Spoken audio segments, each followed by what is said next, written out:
En el capítulo anterior, nuestro prota finalmente vio cómo la enana Jelly se reencontraba con su madre y ellos tenían una muy bonita reunión familiar. Sigamos con la historia. Esa gente, Jiraiya Sama al habla. Continuamos con la historia donde la dejamos de nuestro prota, que compra su propia ciudad y gracias a sus conocimientos del mundo moderno y a que puede viajar entre dimensiones, la lleva hasta lo más alto. Continuamos exactamente donde se quedó. Ahora cambiamos de escena y nos encontramos con la pequeña enana mirándose al espejo y pensando en cuando nuestro prota había estado de acuerdo con su madre. Ella pensó que él no había escuchado lo que había dicho ella, pero ahora él la había traído a la habitación en la que se encuentra justo a su lado y se pregunta por qué la había traído allí y también por qué le habían dado ese vestido. Recuerda cuando su madre le había dado el vestido, diciendo que lo había guardado para ella. Originalmente tenía planeado dárselo para que se casara, pero esa noche era un buen momento para que lo utilice y ella simplemente estaba completamente anonadada, pensando que no puede aceptarlo y que ya tiene muchos vestidos y no quiere uno más. Sin embargo, su madre insiste en dárselo, diciéndole que es su regalo. Sabe que no quiere usarlo, pero... Y entonces se acerca y le susurra que a los ojos de nuestro prota siempre seguirá siendo solo la pequeña Youfei y tenía que hacer algo al respecto. Incluso, si no quiere hacerlo, que le deje saber a nuestro prota que ya había crecido y que la Youfei de ahora podría ser una mujer en todos los sentidos. Youfei, recordando las palabras de su mamá, piensa que debe hacerle saber a nuestro prota que ya ha crecido. Es entonces que nuestro prota toca la puerta preguntándole a Youfei si estaba bien, pues había estado una hora completa allí. Ella se apresura a decir al prota que ya está a punto de salir, y finalmente un momento más tarde, ella aparece, sintiéndose avergonzada de que nuestro prota la vea con ese vestido, pero nuestro prota no puede creer que la que estaba frente a él era Youfei. Le pregunta entonces qué había de su habitual atuendo rojo. Sin embargo, luego de eso, nuestro prota se acerca a ella, pero no para tocarla, sino para apretar el interruptor, y de esta forma mostrar los nuevos inventos que tenían, en este caso una especie de ventilador en el cielo, diciendo lo bonito que sería que todo el mundo pudiera tener algo así. Youfei se sorprende, ya que se había vestido de ese modo, y el prota lo único que quería hablar era de inventos nuevos. Es entonces cuando ella toma de la mano a nuestro prota, lo empuja contra la pared, diciéndole que no era momento de hablar de máquinas. Vemos entonces cuando ella lo está empujando que la diferencia de tamaño es bastante grande. Ella incluso está empinada y aún así no llega mucho más arriba, pero hace su pequeño intento. Nuestro prota, sin embargo, nota el vano intento de Youfei, lo que hace que ella se sonroje aún más. Y justo en ese momento, ella completamente cae en la desesperación. Intenta disculparse diciendo que era su madre que le había dado los consejos, pero nuestro prota finalmente entiende que todo eso era porque él le gustaba. Y es entonces que finalmente nuestro prota toma la delantera y empieza a sostenerla por la espalda. Y es ahí cuando ya, otra vez, nuestro prota se aprovecha de la situación. Y pues si hay esta cogidita de mano, ya sabemos qué es lo que va a pasar. Es así como cambiamos de escena. Y ahora nos encontramos en el mismo lugar, pasado un tiempo y con una cama bastante extendida. Por otra parte, en la sala de estar, nos encontramos con una mujer explicando técnicas de pintura en una especie de clase de pintura. Y desde afuera, quienes se encuentran viendo esto, era Elisa y la princesa. La princesa, al ver a la profesora, a quien conoce como Jenny, dice que observa cómo está trabajando como maestra y al parecer ella les está enseñando algo de lo que jamás había escuchado, diciendo lo genial que era esa clase y con más de 10 personas. Anteriormente, cuando ella asistía a las clases, solo lo hacía como maestro y estudiante. Y también le dice a Elisa que mire las demás cosas que habían allí, eran muy especiales. Incluso los cabellos tallados eran bastante buenos. Pero Elisa lo que le dice es, en cuanto a todo eso, eran los métodos que fueron ideados por nuestro prota, al igual que las esculturas. Vemos que Jenny continúa dando la clase, explicando el siguiente módulo como práctica libre, diciendo que todos pueden practicar los diferentes estilos de pintura.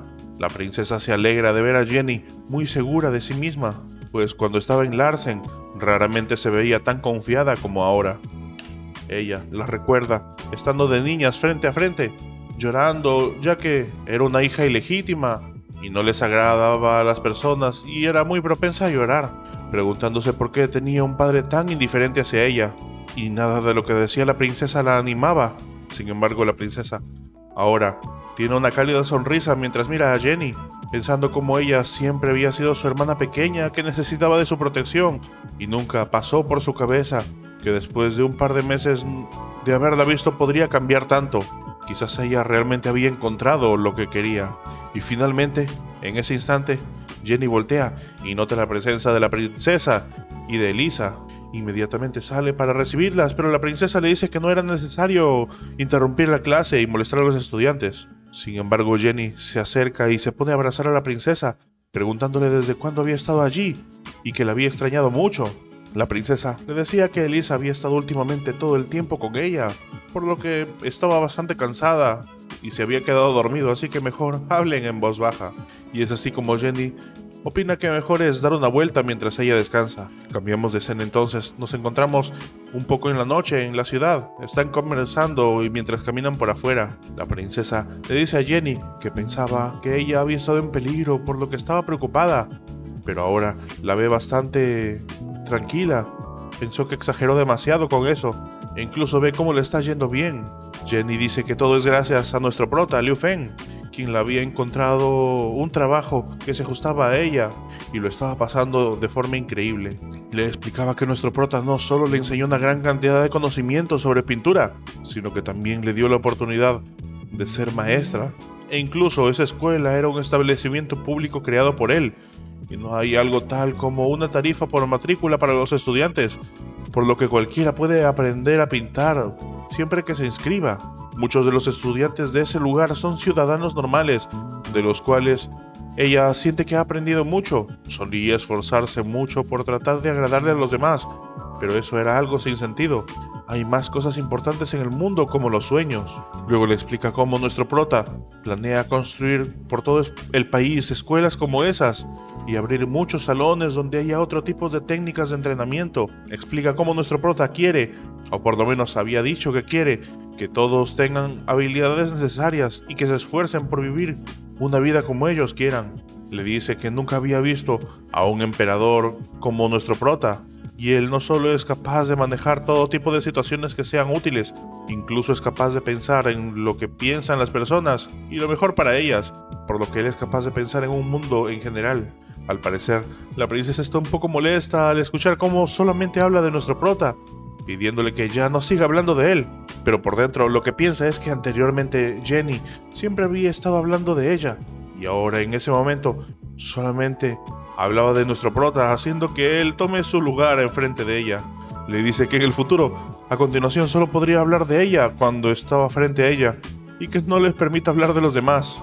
Ella simplemente no sabe a qué se refiere, y por dentro la princesa piensa que no importa cuán poderoso sea uno, o cuán poderoso pueda ser nuestro prota, si se atrevía a seducir a Jenny, sería cruzar la línea, y ella podría vérselas con nuestro prota.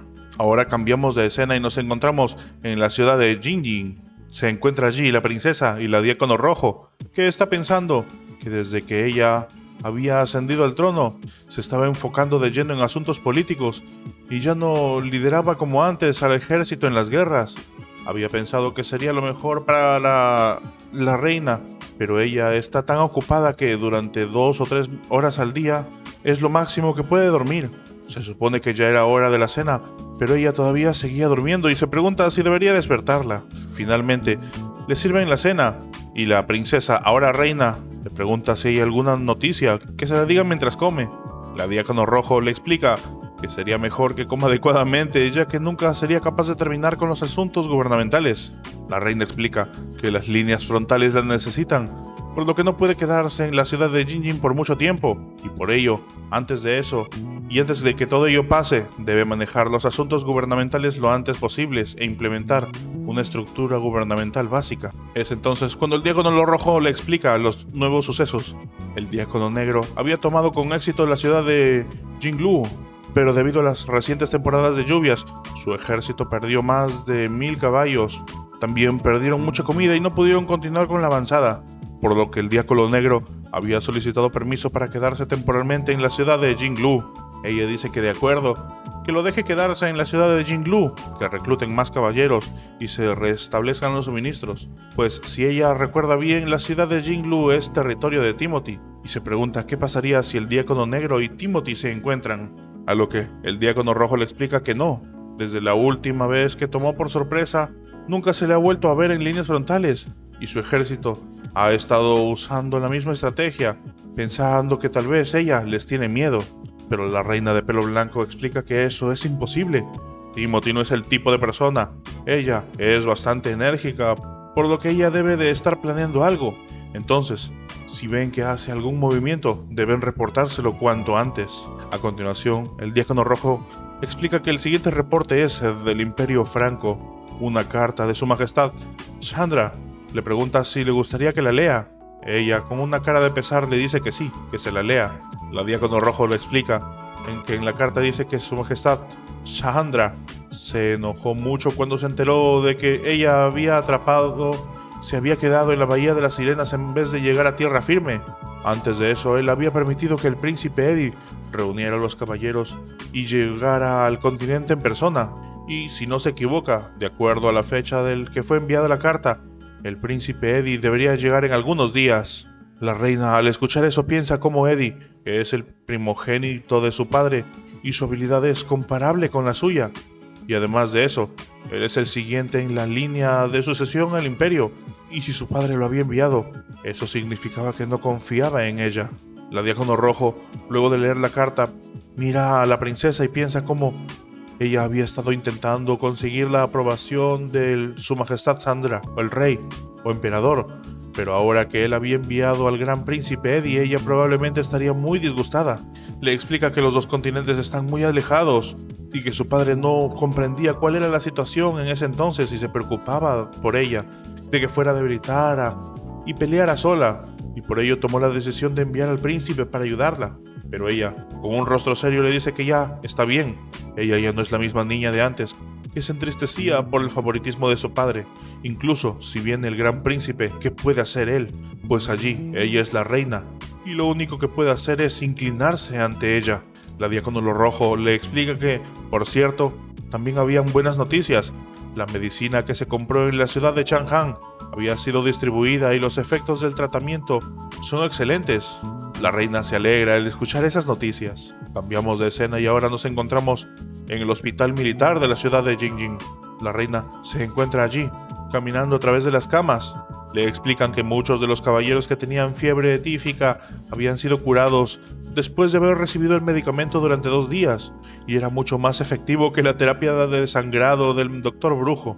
Vemos que desde atrás hay una mujer cubriéndose con una especie de rama, esperando que no la vea la princesa, ni el Diácono Rojo, ni el otro guardia. La princesa reina, llegando allí, le pregunta a los demás guardias cómo se encuentran y si se sienten bien después de haber tomado la medicina. Los soldados dicen que inicialmente el doctor Brujo había dicho que definitivamente moriría, pero después de haber tomado la nueva medicina, ahora mismo sienten como si pudieran pelear hasta 10 personas sin ningún problema, y es por eso que pueden servir nuevamente a ella. Le pregunta a los demás, y ellos también dicen que se encuentran mucho mejor. Algunos incluso se habían roto huesos y estaban curados, otros habían tenido fiebre temiendo por su vida, pero con la nueva medicina la fiebre había disminuido. Es entonces que la reina dice que sigan descansando para recuperarse completamente y luego poder servir en el campo de batalla. Al ver esa escena, incluso el Diácono Rojo se conmueve, pensando en lo feliz que está de que todo suceda así. Pero es allí que la reina finalmente se fija en un chico rubio que antes había estado intentando que no lo vean, y lo dice que lo siga. Al parecer, ese era el médico brujo, y ahora teme por su vida, definitivamente pensando en que acabarían con él por los tratamientos de desangramiento de antes. Cambiamos de escena. Nos encontramos ahora en un lugar diferente. La reina está frente al hombre, diciéndole que si tiene idea de cuántas personas había matado con su mismo tratamiento. Y ese hombre está de rodillas ante ella, temiendo por su vida, pidiéndole piedad a su majestad, diciendo que solo había aplicado las enseñanzas de su maestro y nunca fue su intención hacer tal cosa. Ella entonces le dice que le dará la oportunidad de expiar sus pecados, y de cualquier forma tenía planeado buscar y hacer medicina idéntica a la que habían conseguido. El médico brujo entonces le dice que esos nuevos medicamentos que habían traído eran muy diferentes de los que ellos habían usado. e incluso parecen haber pasado por una serie de procesos y refinamientos que no conocían, por lo que nosotros o ellos no cuentan con el equipo necesario para hacerlo. Entonces ella dice que quizás si era de esa forma sería difícil mantenerlo con vida. El médico brujo de inmediato se disculpa, diciendo que irá a estudiar ahora mismo todo ello y que hará lo mejor de sí mismo para poder conseguir y recrearlos. Una vez que él se retira, la reina dice que al ser tan tímido como un ratón era incluso vergonzoso verlo. Y uno de los guardias le pregunta a la reina por qué tienen que estudiar la medicina y por qué no simplemente comprarlo directamente. Pero ella explica que cuando estén peleando directamente consumirán demasiados medicamentos y el costo podría llegar a ser demasiado alto. Y lo que es más importante, nuestro prota Liu Feng tarde o temprano se dará cuenta de que el flujo de ventas normal de medicamentos no era el correcto, por lo que podía provocar que se detenga la exportación de los medicamentos y no puede permitir que la vida de su ejército esté en sus manos. Es así como cambiamos de escena y nos encontramos ahora en la mansión del señor de la ciudad, o sea, de nuestro prota. Nuestro prota está conversando con Ellie, diciéndole que no detendrán la exportación de medicamentos. Ellie le pregunta por qué quiere seguir exportándolos, ya que el número de medicamentos que fueron comprados por compañías extranjeras había aumentado, pese a que son compañías que vienen de otros países de los alrededores. No parece haber algún problema. Sin embargo, el número de medicamentos exportados es muy alto y debe prestar atención especial. Las demás waifus que están en la mesa simplemente notan cómo, una vez que Ellie y nuestro prota comienzan a hablar de asuntos oficiales, no dejan de hablar, así que se concentrarán en comer. La nueva waifu, la que se dedicaba a danzar, pregunta si hay una farmacia frente al estudio de baile, pues allí había recientemente visto a muchas personas comprando medicina, y como la tienda siempre estaba llena, algunos medicamentos habían sido completamente vendidos. Recuerda cómo lo que pedían eran medicamentos para el resfriado. Sin embargo, le decían que ya no habían nada en los estantes porque todo se había vendido. Tis también dice que ella había estado atrapando a esos días a personas vendiendo medicamentos en las calles por un alto precio. El incremento del precio de los medicamentos también se debe a esas personas, lo que vuelve realmente nefastos. Ellie le dice al prota que es tal y como lo habían mencionado. Los extranjeros habían irrumpido en el mercado, causando que los revendedores vendan los medicamentos a un precio mucho más alto. Y no solo eso, el índice de exportaciones de esas drogas muestra que, además de los medicamentos que estaban disponibles en verano, hay una gran cantidad de ventas y vendas de agentes hemostáticos como medicamentos y que han sido exportados de acuerdo a tablas estadísticas, las cuales infieren que obviamente los medicamentos son usados para el campo de batalla. Y por ello, eso sugiere que los compradores de medicamentos tal vez sean sus enemigos. Nuestro prota se sorprende al ver que ella había incluso preparado los datos necesarios. Es entonces que le dice el prota que si hablan de todo eso en general, entonces tiene razón. Ellie le insiste en que debe tener especial atención, pidiendo que se levante la prohibición directa y generalizada de exportaciones de medicamentos, ya que si son misericordiosos, el enemigo con el que están enfrentados será cruel con ellos. Nuestro prota piensa cómo, a pesar de que había enviado tropas para ayudar a Timothy, no quiere que suceda una guerra realmente sangrienta, y esa es precisamente la razón por la cual no quería usar pistolas y otras armas de gran escala, e incluso no quiere prohibir la exportación de medicamentos, pero tal parece que ya va siendo hora de que empiece a tomar nuevas medidas. Entonces le dice a Ellie que tiene razón, ser amable con el enemigo es equivalente a ser crueles con su propia gente.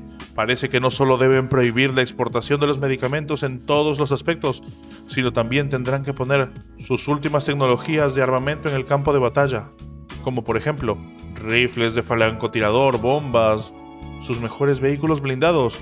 Él, al parecer, cree que firmemente la fuerza del Ministerio de Ciencia y Tecnología y las industrias, esas cosas podrían ser producidas en masa y en consecuencia liberadas continuamente en el campo de batalla. Y también podrían usar incluso venenos.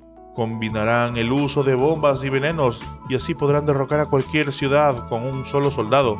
Y al mismo tiempo, todo el continente caerá en sus manos, provocando que los vastos territorios les generen más recursos, causando que los estándares de vida de todos los individuos mejoren, y de esa forma serán las personas más amables para su gente. Pero para esas personas cuyo país está arruinado, habrán perdido a sus amigos y sus seres queridos e incluso sus propias vidas.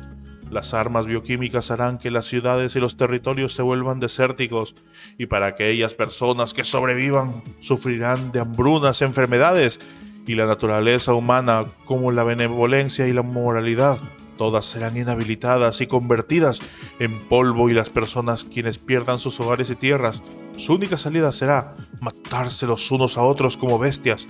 Nuestro prota ya está esbozando una sonrisa maquiavélica, continuando diciendo que eso no importaba. No son las personas de la dinastía Han quienes sufrirán. Serán esas las personas que se beneficiarán. Serán una nación dominante que se construirá sobre los cadáveres de miles de millones de personas y lo convertirán eternamente en reyes de reyes.